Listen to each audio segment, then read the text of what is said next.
জীবন চলে কিভাবে? জীবিকা বলতে দিনমজুরি আর ভিক্ষাবৃত্তি। আগে রেশনে যেটুকু চাল পাওয়া যেত সেটুকুও আর এখন জোটে না। কেন? কারণ কারোর আধার কার্ড আছে তো রেশন কার্ড নেই, কারোর আবার রেশন কার্ড আছে তো আধার কার্ডই নেই। খুব স্বাভাবিকভাবেই নথির গরমিলের জেরে সরকারি ভাতা থেকেও তারা বঞ্চিত। কেউ কেউ তো আবার কারোর কপালে আবার স্কুলের গণ্ডিটুকু পেরোনোরও ভাগ্য হয় না। আমি বলছি পুরুলিয়ার বলরামপুরের শবরদের কথা। তারা যেন বাস করেন নেই রাজ্যে।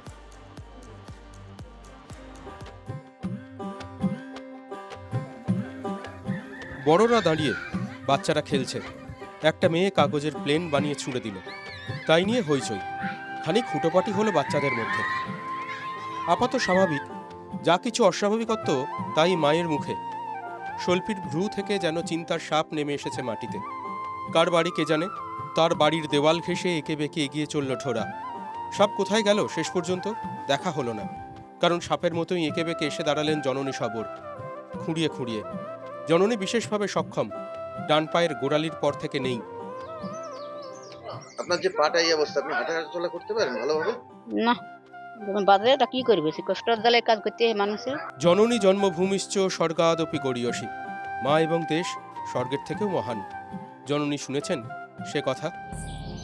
জননীর সন্তান অথবা সন্ততি উবু হয়ে বসে ভাতের থালার সামনে। পাশে লাল মগে কিছুটা জল। এক চুমুকের কিছুটা যায় পেটে, কিছুটা লাগে গালে, আর কিছুটা গড়িয়ে পড়ে মাটিতে। ছেলে মগ নামায়। পাশের থালায় জলে ভাসতে থাকে সাদা নরম সরম ভাত। আমার ডকুমেন্টস পুরো আছে, আধার কার্ড আছে, ভোটার কার্ড আছে। আমাকে তার মধ্যে বিএলআর অফিসে মারা করে নিয়েছে।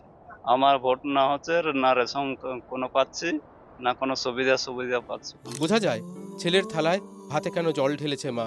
জানা যায় না যে ছেলে পিলে ডুব দিল জলে, তারা উঠে এসে কি খাবে। জানা যায় না ওই যে কাঁখে বসে আছে শিশু, মাতৃদুগ্ধের ধারাপাতে তার পেট ভরে কিনা, সে কি খায়।